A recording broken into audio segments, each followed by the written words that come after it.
جی جناب، تو گفتگو شہادت کے حوالے سے آگے بڑھ رہی ہے، اور اس میں میں آپ سے عرض کر چکا پہلی ویڈیو میں کہ شہادت کا تصور شروع ہوتا ہے حق کے تصور سے یا ایک کاز کے حوالے سے، اور پھر جب کوئی شخص اپنا سب کچھ لٹا دیتا ہے اس کے لیے اپنی جان سمیت، تو وہ شہید کہلاتا ہے۔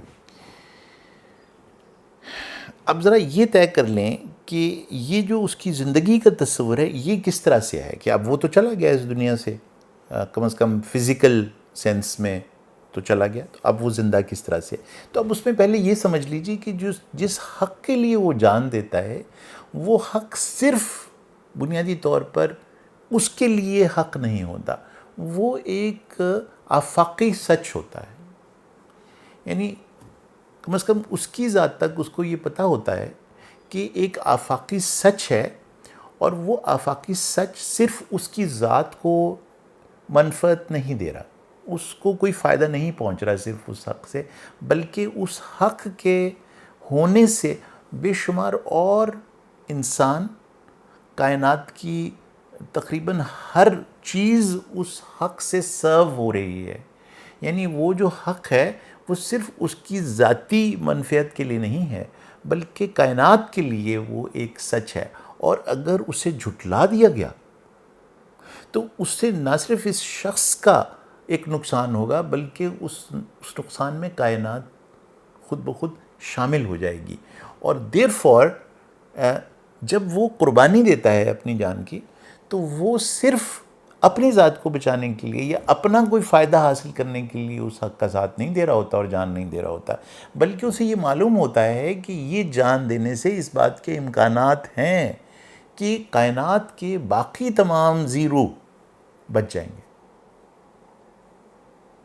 اب یہاں آپ کو شہادت کا تصور ایک اور لیول پر محسوس ہوگا کہ اب اس نے جان دی اور بے شمار اور زیرو بچ گئے۔ یہ جو زیرو بچ گئے ہیں، جب یہ اس بات کا ایک سمجھے ادراک ان تک پہنچتا ہے کہ اس شخص نے جو جان دی وہ اس لیے دی کہ ہم زندہ رہیں، تو پھر وہ اس کی گواہی دینے لگتے ہیں۔ کس طرح سے؟ یعنی وہ تمام کام انجام دینے لگتے ہیں، وہ تمام چیزیں کرنے لگتے ہیں، ان کے کردار میں شامل ہو جاتی ہیں وہ تمام چیزیں، ان کے کیریکٹر اور پرسنالٹی کا حصہ وہ چیزیں بن جاتی ہیں جو حق نے ان سے ڈیمانڈ کر رکھی تھی۔ اب اس شخص نے اپنی جان دے دی، لیکن کیا ہوا کہ یہ لوگ وہ کام کرنے لگے جس کام کے لیے اس نے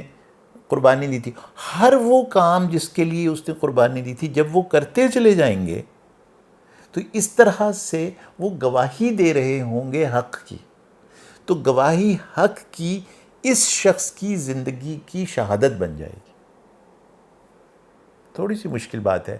لیکن اب ذرا دیکھیے کہ یہ جو قربانی دی گئی تھی وہ اس لیے دی گئی تھی کہ جو حق ہے وہ یہ ہے کہ غصب نہ ہو کسی کے رائٹس، کسی کی زندگی، کسی کی عزت، کسی کا مال غصب نہ کر سکے کوئی، یہ حق ہے۔ جو جس کا مال ہے، جس کی زندگی ہے، جس کی عزت ہے، وہ اس تک اس کے پاس رہے، یہ حق ہے۔ اب غاصب کے سامنے ایک شخص کھڑا ہو کے اپنی جان دیتا ہے تاکہ یہ باقی تمام لوگوں کے جان، مال، عزت کی حفاظت ہوتی چلی جائے۔ تو اب کیا ہوگا کہ جس وقت یہ اپنی جان دے دے گا تو یہ تمام لوگ جس وقت اپنی اپنی زندگیاں گزار رہے ہیں، تو ان کی زندگیاں جس وقت وہ باعزت طریقے سے گزار رہے ہیں، جس وقت وہ اس مال کو خرچ کر رہے ہیں جو ان کا ہی مال ہے، یہ تمام شہادت ہے اس شخص کی، اور اس کے زندہ ہونے کی دلیل ہے یہ حق کے ساتھ ان لوگوں کی زندگی چلتے رہنا، اور یہ انڈورسمنٹ ہو جائے گی۔ کھانا وہ کسی بھوکے کو کھلا رہے ہوں گے، اور ہر دفعہ جب وہ کسی بھوکے کو کھانا کھلا رہے ہوں گے تو وہ بھوکے کو کھانا کھلانا بیسیکلی اس شخص کی زندہ ہونے کی شہادت ہوگی۔ وہ اپنے مال کو خرچ کر رہے ہوں گے اس انداز میں جس طرح سے مال خرچ کرنے کا حق ہے،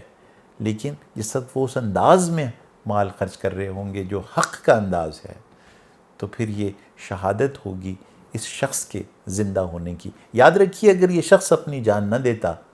تو پھر وہ مال اس انداز میں خرچ نہ کر سکتے، وہ کھانا اس انداز میں نہ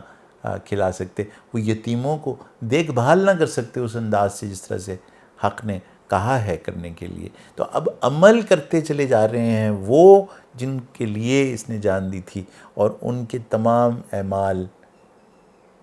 100 سال، 1000 سال، بلکہ ہمیشہ اس بات کی شہادت ہوں گے کہ یہ شخص اگر اپنی جان نہ دیتا تو یہ تمام کام نہ ہوتے۔ ان کے اعمال، ان کی کیفیتیں زندگی گزارنے کی شہادت ہیں اس شخص کے ہمیشہ زندہ ہونے کی۔ یہ ہے شہادت کا تصور۔